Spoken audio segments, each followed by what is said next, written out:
The best Souls-like not made by From Software has finally released its DLC, and though I've ultimately been left a little disappointed by the content within, this certainly doesn't apply to the bosses. We've got a great new set of powerful foes to add to the roster of the base game, so I think it's time I ranked every boss in Lies of P from worst to best. First off, we've got the Parade Master. We're going to be going in order of when you fight the bosses in the games. Obviously, I was kind of iffy on him when I first fought him, because I didn't really click with the combat immediately. Now, I still think he's not my favourite type of boss. He's kind of a big, hulking, more of a big beastie enemy. His attacks are reasonably telegraphed, but he feels almost like a cleric beast or a Taurus demon. Just not really my kind of boss. I think his attacks are really slow. I don't find his combos all that engaging. You really do have to parry him. Positioning doesn't come into it too much, which is a problem I have with this game as a whole, is positioning doesn't really feel as important as in other Souls games. But I do think this is a good boss. I just don't think it really hits those high notes of most of FromSoft's bosses. He's just a decent, honestly. He's a decent boss. He serves his purpose fine. He's enjoyable enough, but I wouldn't be first into rematch him or anything. I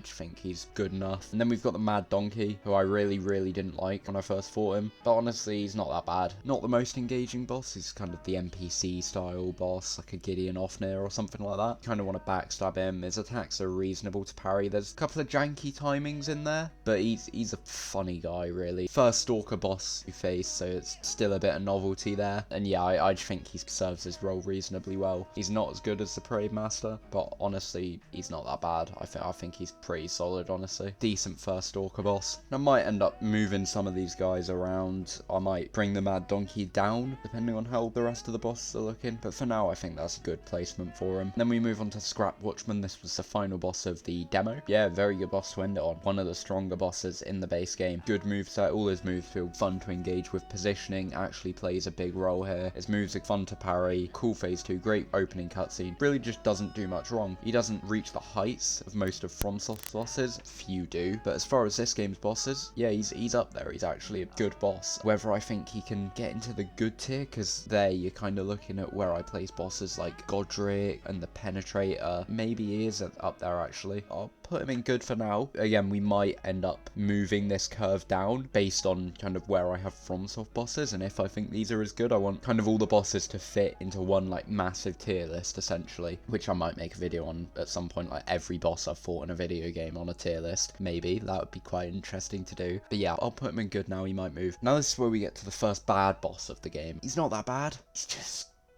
dude, who wants to fight the Survivor, man? You could put him in meh, but he's so meh to the point where he's bad. And his arena's pretty bad. He's dumped in a tiny little room, and you essentially just walk around and parry some attacks and backstab him. It's just not an engaging experience. Like, it's not annoying, it's not frustrating. You're not going, oh, this is so badly designed. It's just not good. Like, you're not aching to fight the Survivor. You don't go, oh yeah, I'm really going to enjoy fighting the Survivor. Maybe some people do, but I just personally don't care. I don't care so much to the point that he's bad. Usually when I don't care about a boss, I'll go meh, but really, like, nothing going for him. Apart from the mask, I use the mask still. It's a great mask. And then we get into somehow an even worse boss, Puppet of the Future. Now, I don't necessarily think it's trash. Like, it doesn't make me angry when I fight it, which is generally what that tier's for, but it's just ankle chipping. It's so dull. And he has like 2 attacks, neither of which are interesting. I do think being able to fight him earlier with the poison, or go through the level and drain the poison, is really cool. Issue is you really can't beat him with the poison. I'm sure people have done it. From my experience, it was like, yeah, I'm not going to be able to do this with the poison. But yeah, he's just so unengaging. He has, as I said, 2 moves, neither of which are that fun to dodge or parry. You don't get a sense of scale, really, which is what you'd think you'd have when you have a massive towering giant that you're chipping the ankles off. But really, it just feels anticlimactic. Yeah, I don't care about the Puppet of the Future. Keeping up the string, we've got King's Flame for Oko. I don't like this boss either. His moveset I find less enjoyable to engage with than Puppet of the Future or Survivor. Like, his moveset actually feels janky to me. I really don't like it. And it's the amount of projectiles he uses, and it doesn't work for me. However, I'm reluctant to put him below Puppet of the Future and Survivor because he is just more interesting. Like, his moveset has got more going for it, so I think I will give him his flowers and say he's a better boss, even though I arguably enjoy fighting him less, because I just don't think his moves are well designed. Like, they don't feel good to parry. You're really gonna struggle to dodge them, which it's just one issue I have with this game. Dodging just really doesn't feel as good as it should be. Its moveset just isn't engaging. It's just frustrating because it feels janky. Yeah, not my cup of tea, really. It's like the equivalent of like a champion Great Wolf. Just janky. And then we move on to an even worse boss, somehow. The Atoned. I don't think they're gonna go in trash, but they're just annoying. Like, they just relentlessly come towards you, beat you down with your pickaxe. I just don't like it. It's a stalker fight, again, but unlike the Survivor, it's not really a case of, oh, okay, I'll just parry all this. I think it's decay that she builds, which is incredibly frustrating. It's the most annoying mechanic in the game, and she's out here building decay on you. And I know it's easy to dodge. It's not a hard boss. It's easy, and you can skip it, which I do appreciate. But yeah, it's just not a good fight. Really poor NPC fight. It feels like Fear's champions. So yeah, the Atoned's going there. You could maybe put her down to trash. I think it's kind of a harmless enough boss. Like, it's not terrible. It's just really not good. And then finally, after 4 bad bosses, we move on to a good one. Fallen Archbishop Andreas. Visually, really cool. Like, this is one of the most standout visual designs in the game. And his moveset's actually pretty decent. I do think phase 2, it is way too easy to just run around and focus on the phase 1 phase. So you really just don't have to see his phase 2 moveset all that much. But it is cool. Like, all the moves are pretty good. It's just when it comes to these massive enemies, I just don't generally enjoy them that much. Like, in comparison to like a humanoid kind of your size enemy, I think colossal ones just don't click with me as much. But all his moves are reasonable to dodge or parry, and it is a fun back and forth, the fight. But it is just more of a case of like, oh, okay, I don't think this is nearly as good as something like,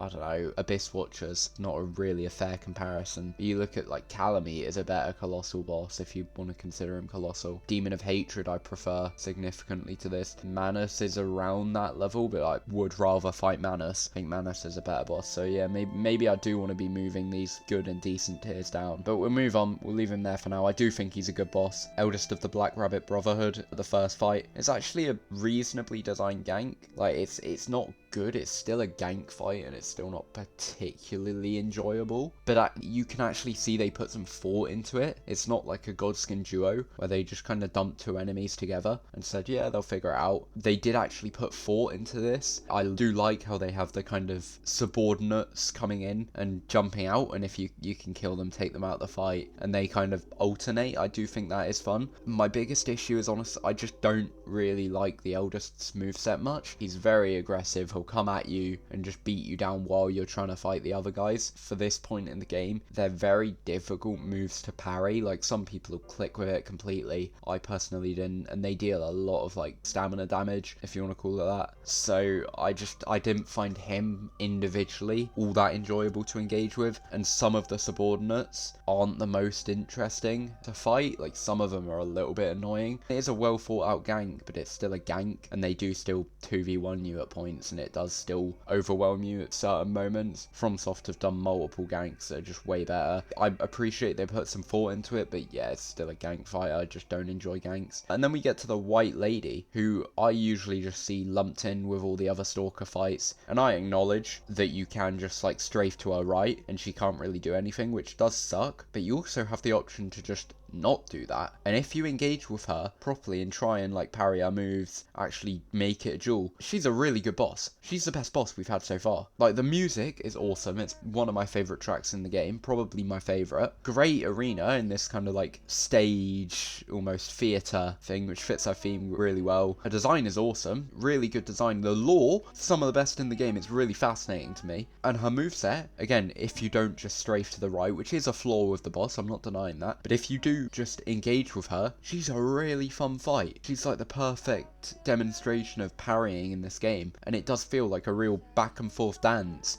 Obviously she's a performer, it feels really good, and this is kind of my style of fight, where it's kind of a nimble duel almost, like your Lady Marias and your Ishiins, all those kind of really appeal to me. I honestly kind of want to put her in great. I don't think that's entirely fair, because like you can just strafe around her to the right, and I'd have like, compare her to Emma from from Sekiro. I have Emma in great. I just don't think the White Lady's moveset is as good. It doesn't feel as good to parry, and I know that's because Sekiro's combat is leaps and bounds above Liza P. But yeah, she's not on that level, so I have to keep her at good. But I definitely, I prefer her by a notable degree to Andreas, by quite a bit to the Watchman. Yeah, she's the best boss we've had so far. I will stand by it. I really like the White Lady. And then we get to the Mad Clown Puppet. When I first played the game, I would have put him in trash. I really thought he was terrible. He's not that bad. You can parry all his attacks reasonably. He's better than all the other bosses in the bad tier, but I still don't think he's quite on the level of the Black Rabbit Brotherhood. His moveset just isn't all that fun to deal with. But again, he feels more like a mini-boss that they've slapped a boss health bar on. And I don't like that you've got a bunch of random enemies in the arena either. You kind of want to lure him down to the bottom of the street, which is fine, but it kind of makes it a bit of a drag to fight. And if you do want to fight him where he spawns, you're having to deal with the annoying projectile puppets. And yeah, he's just not an interesting boss. Like, he didn't need to be a boss. He could have just been a mini boss, and I still would have complained, but he wouldn't have even shown up on this list, so no one would have heard my complaints. His moveset isn't terrible. Like, it is reasonable for you to respond to, but yeah, it's just not particularly engaging. And then we get finally to a truly good boss.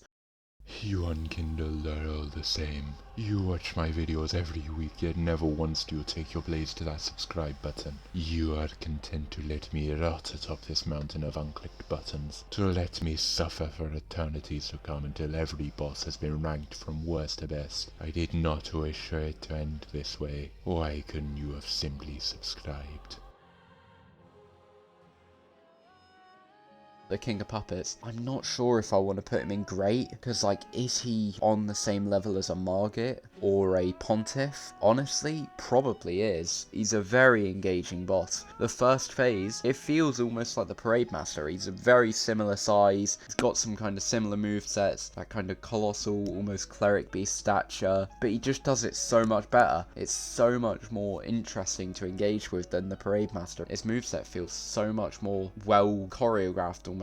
Such a diverse moveset, so many moves he can pull, and they all feel great in unison with one another, and they all feel great to dodge. And then that second phase, I do find it can be a bit fast at certain points, and you are kind of expected to parry almost everything perfectly, which I do think it can be a little overwhelming, and I do enjoy that challenge, because I love the hard bosses in these games when the difficulty is fair, but I do think that leans into almost being a bit too fast, because the healing windows are really few and far between in that, and I do think it's good. It's not like a Gwyn where the healing windows are just unreasonable and you just have to beat it no hit basically, but I do think it's often a little bit too fast, and I do still really enjoy the second phase, but it's kind of like I wouldn't compare that second phase to Genichiro. I just wouldn't have that second phase on the same level as Genichiro, who I have in great. You can't compare those two in my opinion. Genichiro is just a far better humanoid jewel. But as far as Liza P goes, these guys aren't FromSoft. This is their first attempt at making bosses like this, and they've done a really good job of it. Like, to even have the King of Puppets in talks with Genichiro, no, I'm saying he can't really compare, which is why I'm hesitant to put him at that great tier, but to have them even have bosses that can be considered up there is really impressive, and I think King of Puppets is definitely one of the best bosses in the game. And then we move on to Champion Victor, another good boss. He's not quite as good as Andreas, who I think is at the bottom of this good tier, but I do think he's still pretty engaging boss. His moveset does feel good to deal with. He can be just a bit overly aggressive at points, which I think is my main issue with him. It's just that aggression can sometimes get a bit much, and it can be quite hard to heal, and his attacks are kind of awkward to parry. They are quite janky because he is so big and because it's such a different style of fight to all the others you've fought up to this point. He is a little bit tricky to parry. He's kind of a bit awkward, which I think brings him down in that aggression as well, and I don't think his moveset's actually as interesting as someone like a Scrapped Watchman, and it doesn't feel as good to parry either, or, I mean, it does feel really good when you hit the parries, and dodging is just kind of a no option in this fight. You're just not going to get away with it. But he's still a good fight. I still really enjoy his moveset. I still enjoy engaging with him. Definitely a good fight. And then we get to the Owl Doctor. Definitely the worst boss we've fought so far. The Owl Doctor is so bad. He is... Oh, he's terrible. It's the arena mostly. Dump you in a tiny little cabin with a pillar in the middle of the arena while this guy's going absolutely ham on you, and you're just trying to fish for a backstab because his combos are so awkward to parry. He's a really terrible boss. He's so awkward to parry, he's so aggressive, it's so difficult to get that backstab, and you're not going to win if you just fight him straight up unless you're really, really good at parrying, because his combos are just, they're so fast. The arena just doesn't give you enough space to move. The pillar in the middle is stupid, it's so annoying. They went, yeah, let's give him throwables as well. Let's give him a projectile attack, which is just stupid. I don't know why they did that. Oh yeah, let's give him a projectile attack in this tiny arena so that by the time the player actually sees him use it, they've already been hit because there's actually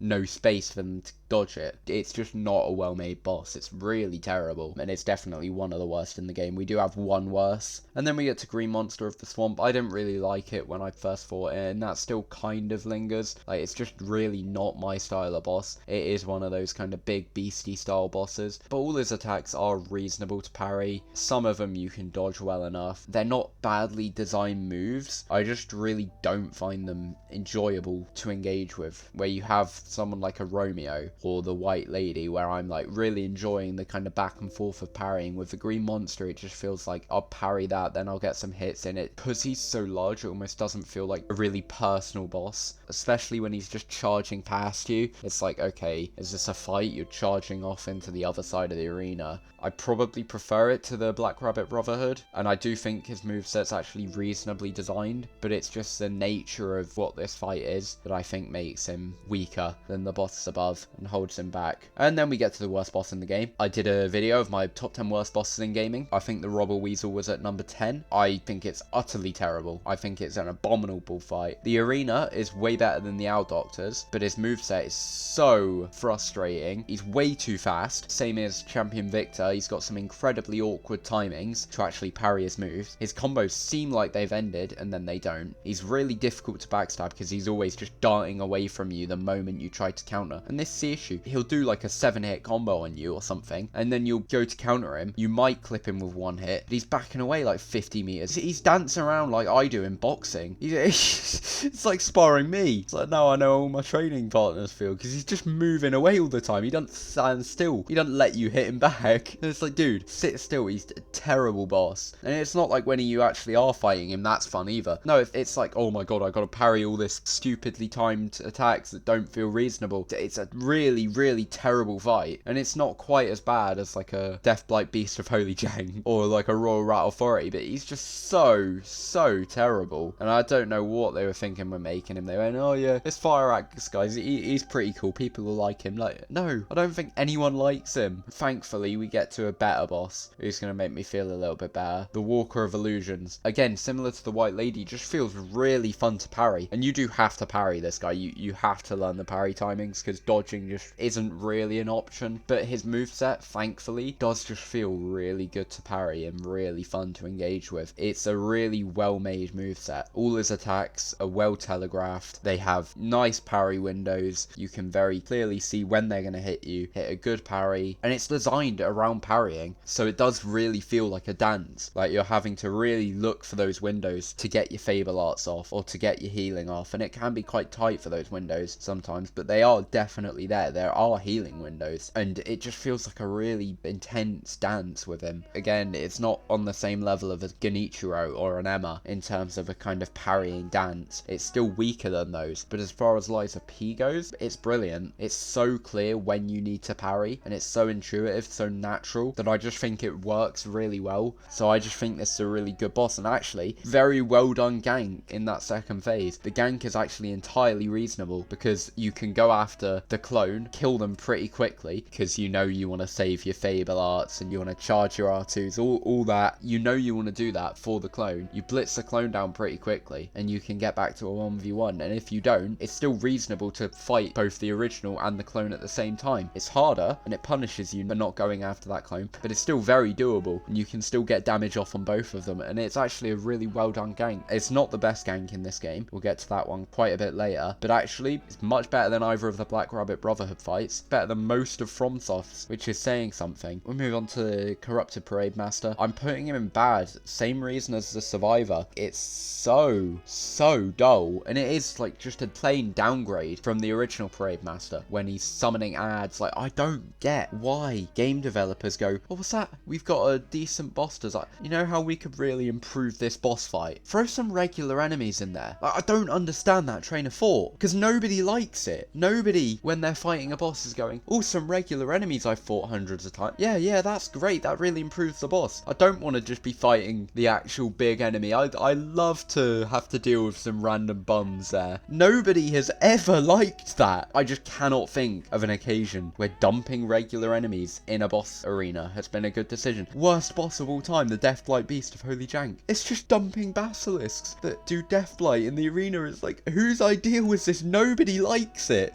You've got to think, surely they are just going after the players, like trying to make the players have a miserable time because nobody likes it. And it's like, oh, we're going to be the first to do this. Well, no, you're not.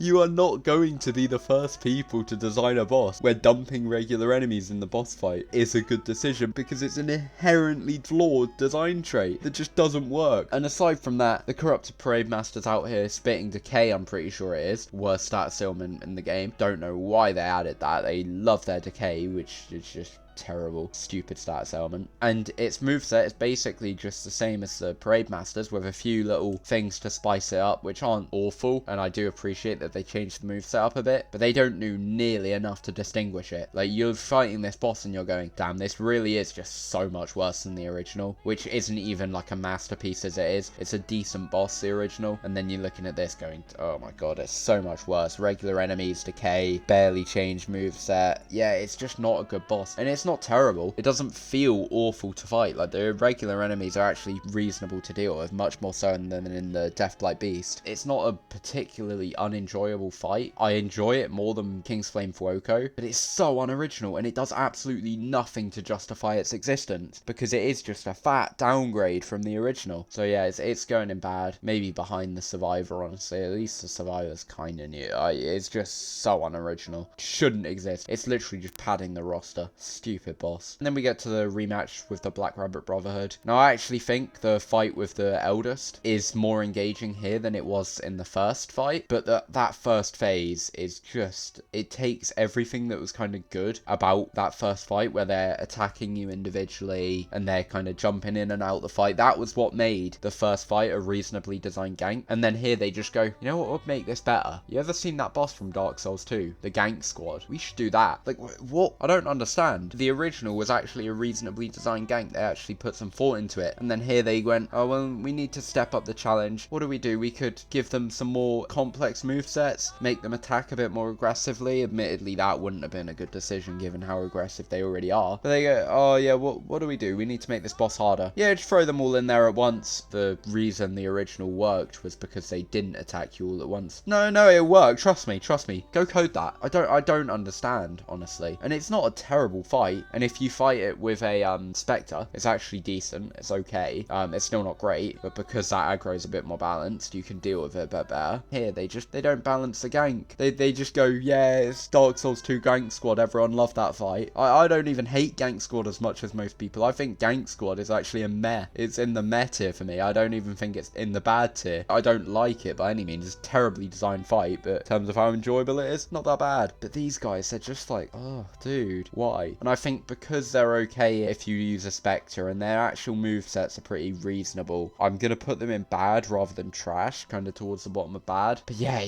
I don't understand why they needed to throw them all in there at once. It just feels like a downgrade from the first fight for no reason. And then we get to the Door Guardian. I had him up in decent the first time I played through the game, but then I played through it twice more for the Platinum Trophy. The Door Guardian is as bad as people say. He's really just not fun. If I'm using a Spectre, I prefer the Black Rabbit and Brotherhood. I'll put the Door Guardian above them because I think generally it's okay. But is it Shock that he imbues? I hate that status element. I think Shock is so frustrating. He's kind of a massive enemy, so he has all the same problems I have with like the Parade Master, where I'm just not really enjoying fighting him. But he's so much bigger. His moveset is so much less engaging. You really just can't dodge it. I mean, you can, but it's really annoying to dodge because his hitbox is so big that it'll just clip you occasionally. And then he's flopping around, and he's really difficult to parry because, again, like Victor, he's so awkward. And his moves do so much damage. He cuts through your flasks so quickly. And he's just not an engaging boss. You're ankle chipping, which just isn't really ever fun. I don't really ever enjoy ankle chipping. And you're going, oh god, he's doing Shock and he's flipping around with really annoying to negate damage, and yeah, just not a very good boss. I really don't like these kind of massive enemy types, and ultimately he's a smaller model than something like the Scrapped Watchman or Andreas, so you can do colossal fights that are well designed. This one just isn't. He's just not a well-made boss. And then we move on to another Stalker fight. We've got a couple in a row here. We got the Black Cat, who I actually think is decent. I think the Black Cat is a well enough enjoyable fight. Probably the easiest fight in the game. However, it's still a really fun fight to me, and I don't think it's an amazingly designed boss. Obviously, you'd want it to be harder and his moves to threaten you a little bit more, for him to have a bit more of a fleshed out moveset. He really does just do like a couple of attacks that just don't really threaten you. They're so easy to parry or dodge and just get behind and backstab. But I don't think an easy boss is always necessarily a bad boss. Mario Galaxy has some great bosses. No one's going to be claiming they're hard. You shouldn't be claiming they're hard because they're definitely not. But yes, has some really great bosses nonetheless. No one's complaining that they're easy, and I know this is kind of a different community, different style of game. People want these bosses to be hard. I hate this notion that a boss is bad just because it isn't challenging. Like, you look at the White Lady, I just think is a really good boss. Emma from Sekiro,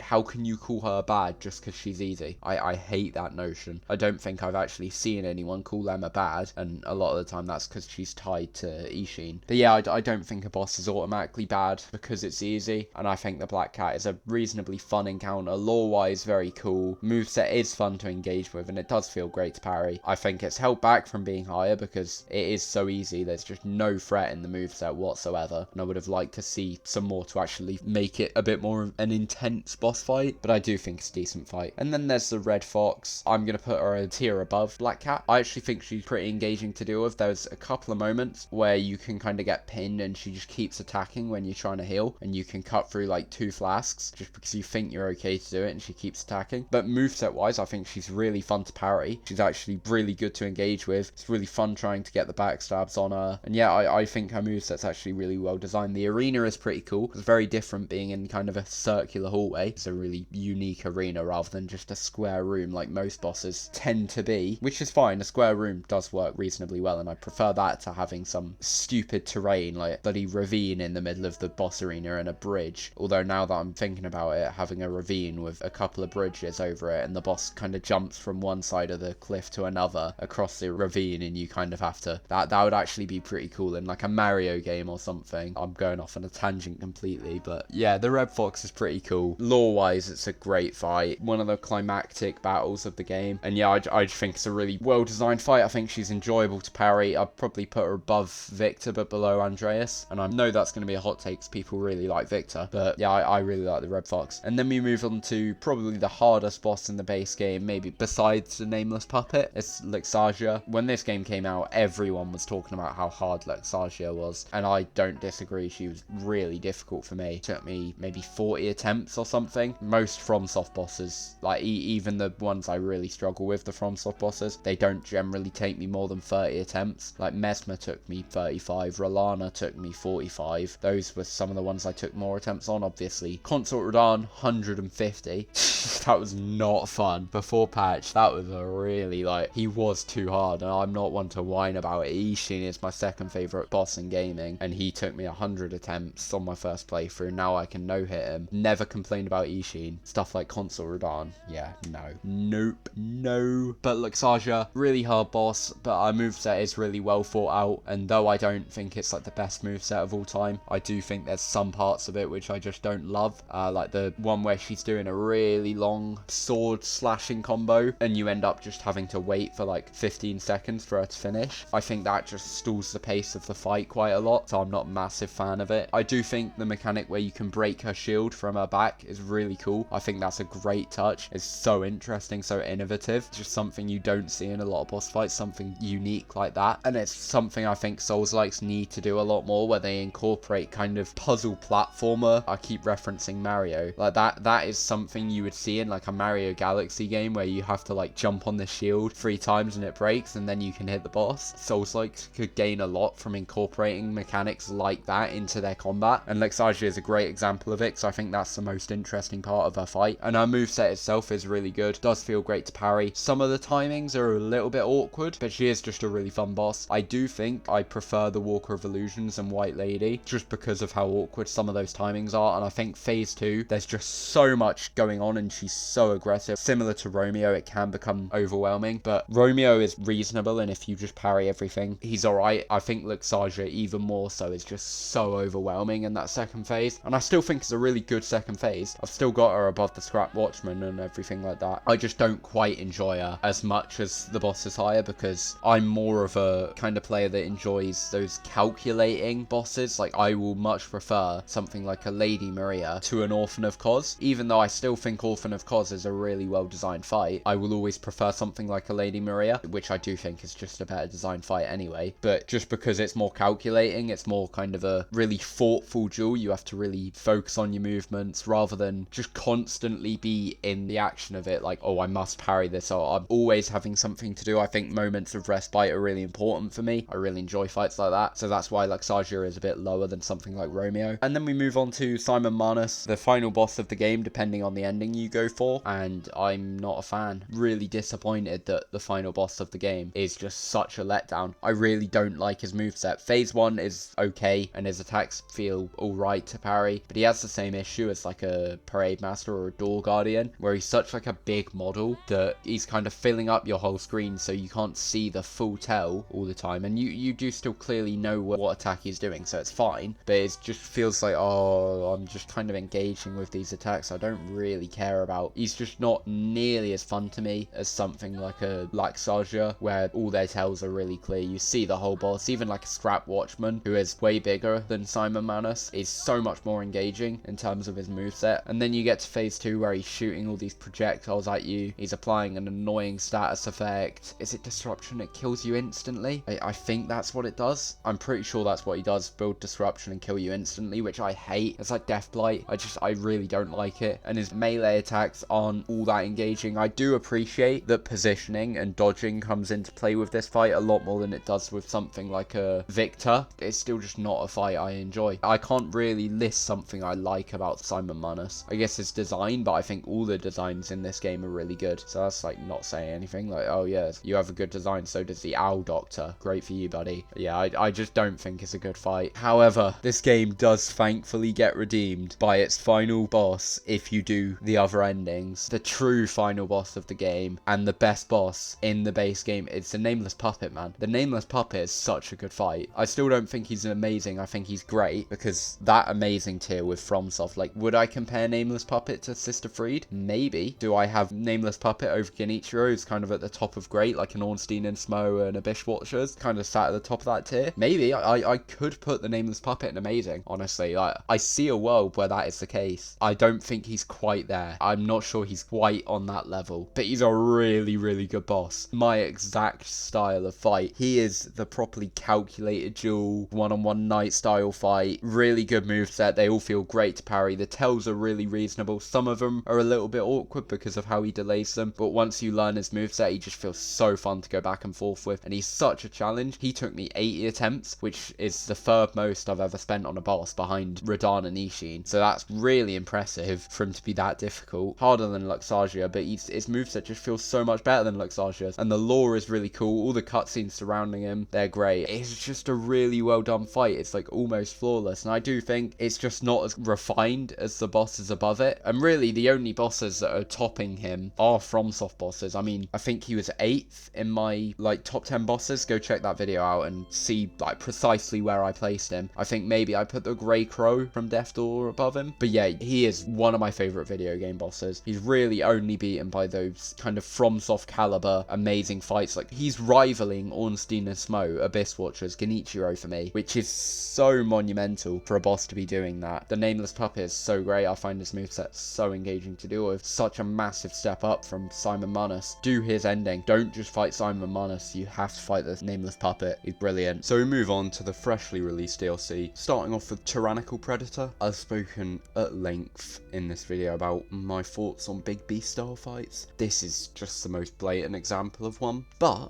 I actually think it does it reasonably well. I don't dislike this boss. It's a little bit janky. Some of the hitboxes feel a little dodgy. The camera is terrible. The arena feels a bit small. He does have some strange kind of movements that can make it quite hard to deal with, but his moves themselves are reasonable to dodge. They all have clear tells, clear reactions to them. I actually think it's a reasonably well made fight. I don't love it because it is one of those big beast style fights, which just never really appealed to me that much. And he's got, as I say, some weird hitboxes, weird moves that can make the fight a little janky, but I do reasonably enjoy it. I think it's a decent enough fight. I don't think it's bad by any means. I don't think it's on the level of like a Black Cat or a Parade Master, who I've gotten decent. I do think it's on the level of the first fight with the Black Rabbit Brotherhood or the Green Monster of the Swamp. I'm going to put it below the Green Monster of the Swamp because I do think his moves are a little bit clearer with their tells. I think the fight itself is a little bit less janky, and he does have a much cooler phase 2 and a cutscene between just make him stand out a bit more, because this is something the Tyrannical Predator lacks, just that presentation. There's really nothing to him, and I do think the lore of Prat Zoo is okay, but it's some of the weaker lore in the DLC, I think. So he's going in meh, below the Green Monster, but above the first fight with the Black Rabbit Brotherhood. And then we've got a big jump with this one, Marchiona, Puppeteer of Death. This is a really cool boss. I'm not entirely sure where I want to put her, but they actually managed to do it. They managed to do a good gank, and I know I spoke earlier about the Walker of Illusions, how I think that is a good gank, but Marchiona is like a proper gank fight, not like the Walker where it just kind of clones itself in phase 2. Marchiona, start to finish, it's 2 enemies, great gank. She's got the Twin Princess mechanic, which I've always praised. I mean, that fight is in my top 5 in gaming, probably. The revival mechanic is great. Both the Puppet's moveset and Marchiona's moveset herself are really great. You can dodge them, you can parry them, you can approach this fight however you like. You can attack the Puppet first, try and kill it to make Marchiona easier to fight, or you can try and focus Marchiona to whittle down that main health bar first. Whichever way you want to fight this boss, you can do it. So I just think that's brilliant. And I think having the Puppet strings turn red to indicate the Puppet is about to attack is an excellent touch that makes it so much more manageable. Yeah, I just think Marchiona's a really good fight. I wouldn't put her on the same level as a King of Puppets or a Nameless Puppet, but I would put her on the same level as a Luxasia or a Walker of Illusions. Any of those, I would have her there. For me, she's gonna go slightly below the White Lady. Like, I think she's a better boss mechanically. Oh, I don't know. That's really tough to say, actually.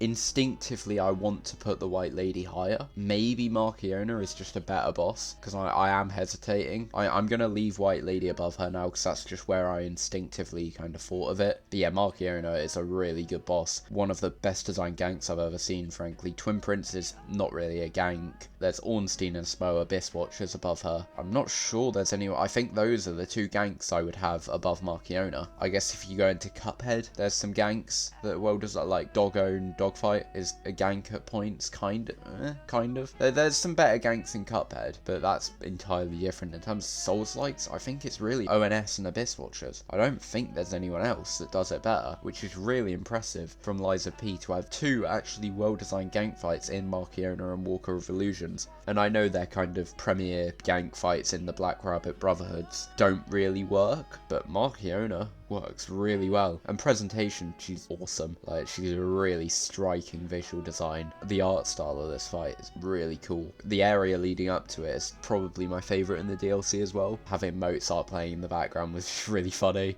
I like that touch. And the actual level design there is really strong. So yeah, I just really like Marchiona. I think she's a good boss. I don't think she gets to the great tier with Nameless and King of Puppets, but she's up there. Veronique kind of falls under the banner of a Stalker fight, but but her moveset is so much more diverse than the rest of the Stalkers. Like, you compare her to a Robber Weasel, the difference is night and day. It's so clear that she is simply a better designed boss, and I think she's also going to go up in this good tier. I think I'd put her above Andreas, honestly. I think I'd put her between Andreas and the Scrapped Watchman. I think that's fair, because when you get into the flow of parrying her, it's such a fun fight. Now, she can be a little overly aggressive, the healing windows can be a little thin at points, but her moveset itself is really entertaining. It's really fun to parry, it's really intuitive to parry as well. I don't find myself struggling to figure out the timings to parry that hammer, and having her weapon break, it really brings the weapon breaking mechanic to the forefront here, because when you break her hammer she can't do her flame attacks, and it's actually just a really cool fight. And besides the White Lady, it's my favourite Stalker fight in the game. Up to this point, I think Veronique is a very good fight. And then another good fight, the Two-Faced Overseer. I think he's a step down from Marchiona and Veronique, but honestly, he's not far off of that tier. He's going right at the top of the decent tier above the Parade Master, because his moveset is just really entertaining, and the parry timings, again, intuitive. Like, when you're expecting the player to parry a boss's movesets, they need to be intuitive, not so much so to the point where, oh, it's just easy to parry them, there's no challenge. All of these in the DLC, actually, that we've spoken about so far, it's clear when you need to parry, but it's still demanding. You still have to make those timings perfectly, and the flow, the speed of the fight can catch up to you, overwhelm you, to make you miss those parries. And that's what I love about this combat system. It's nowhere close to Sekiro's combat system, but it does feel really good when you get a well-designed boss like these that have intuitive parry windows. Every time you miss a parry, you know it's your fault. The Two-Faced Overseer does it really well. He has a cool phase 2 where he becomes more aggressive. I just think his moveset is really well designed. The build up to this boss is also great. There's hints at him throughout the level leading up to him. Makes you wonder, what are you going to find at the end of this level? I don't think he's quite as good as something like a Luxagia or a Champion Victor. He's almost at that level of Victor, but I do think he's a step down. His presentation isn't quite as good. His moveset isn't quite as rewarding, but I think he's bordering on that level. He is a well-designed fight that just falls flat for the presentation, I think, for me. And then we move on to the worst boss of the DLC, Pre-Metamorphic Green Hunter. Not quite as bad as the Owl Doctor or the Robber Weasel, but yeah, he's going in that trash tier. God,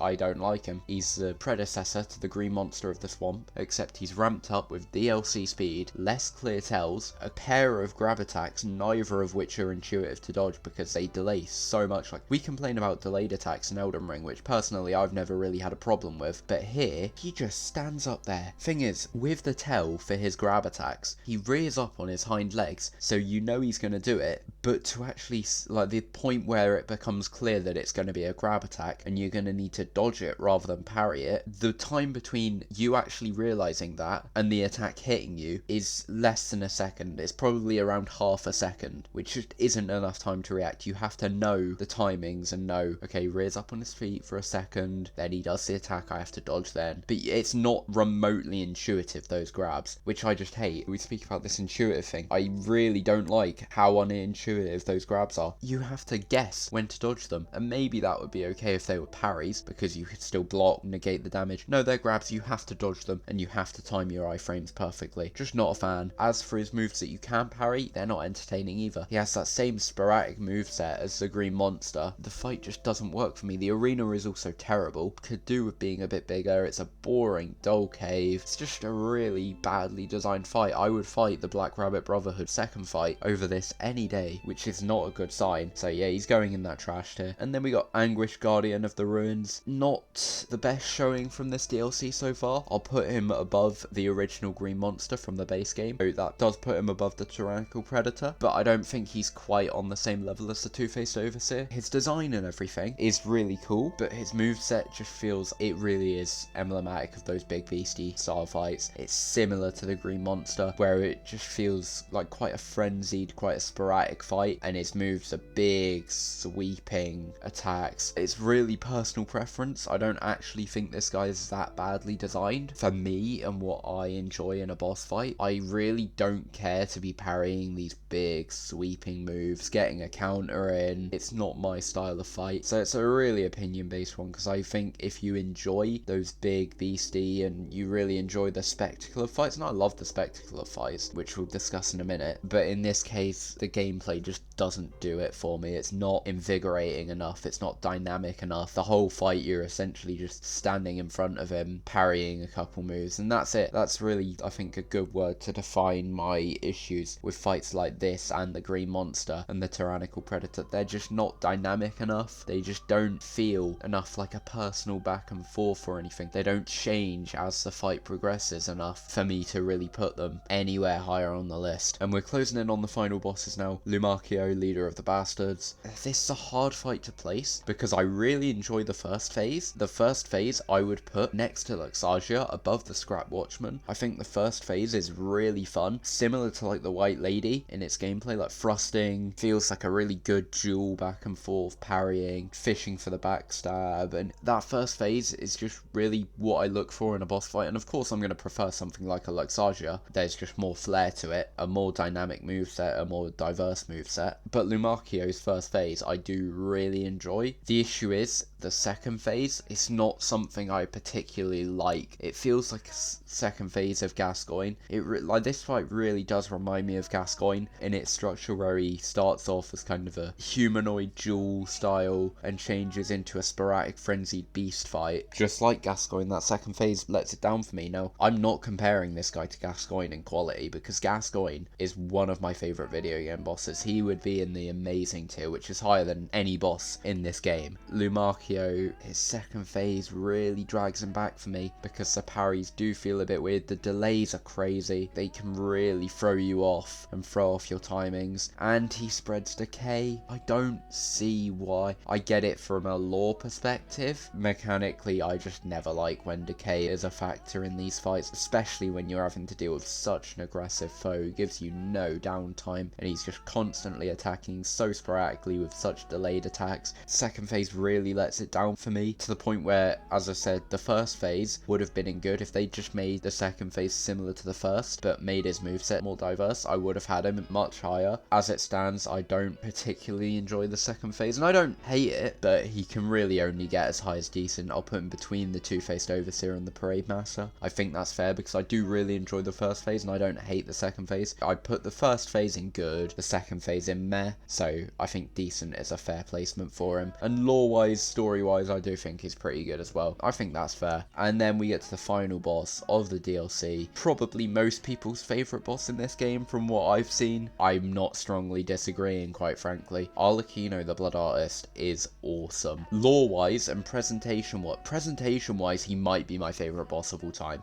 Like, he's up there with Gale in terms of his presentation. Like, the voice actor for this character absolutely kills it during this boss fight. The level leading up to him is enthralling. The actual level design of it isn't amazing, but the presentation and the lore is excellent. Like, walking through those doors and seeing the kind of sculpture with the dangling arms, that was horrifying, honestly. And then you get to the fight with Arlecchino, who's a great character from the base game. He is an excellent fight. The arena could do a bit more. I think it could be a bit more interesting, rather than just being a flat square of kind of, is it like white stone and then a pool of blood in the middle? I think it could have done a bit more to be interesting than that. However, you get into the gameplay and the lore and the cutscenes and the presentation, it's all really, really well handled. And ultimately, I put gameplay first. That's what matters most to me in these games. If a fight has great presentation, but the gameplay sucks, I'm not gonna like it. You look at something like Mikalash. Hate it. Terrible fight. The presentation there obviously isn't near the level of Arlecchino. Few bosses really are. Luckily for Arlecchino, the gameplay is similarly great. His moveset is so fast, it's so invigorating. This is a dynamic moveset that I'm talking about. This keeps me on my toes for every second of the fight. Every move feels great to parry. I haven't really tried dodging all that much in this fight yet, so maybe I'll rematch him with that approach in mind and see how his moves work for that, and maybe that'll alter my perspective a little bit, because I have just been staring him down, parrying his moves, and I think that's probably the more fun way to fight him. But honestly, I can see you dodging these moves, and that second phase combo where he goes into his second phase and he does a crazy like 20 hit combo, you can dodge a lot of the stuff in there. I've dodged a lot of those moves, which I think is great, and you can parry them and they feel great to parry. And another excellent touch to this fight, the addition of Leia, maybe my favourite character from the DLC. She's so fascinating to me, and to have her fight with you you against Arlecchino, when you do that fatal attack and you do like the awesome cinematic combo, that is such a great touch. It's so cool. Having Leia help you with this fight really amplifies it. Does make it much easier, but you do this fight solo, god damn is he hard. I would put him up there with like Malekith from Elden Ring, who's like one of the harder bosses in that game. Yeah, he's really tough. Maybe I'd put him up there with like a Mesmer or a R'hllana. So he's really at the pinnacle of video game boss difficulty. Now he's not on the level of a Consort Radahn pre-nerf. On the day of release, no boss will ever come close to Promised Consort Radahn, I don't think, in terms of difficulty. And I don't think he's quite as hard as Ishin was for me on my first playthrough. I don't think he quite reaches the level of Malenia,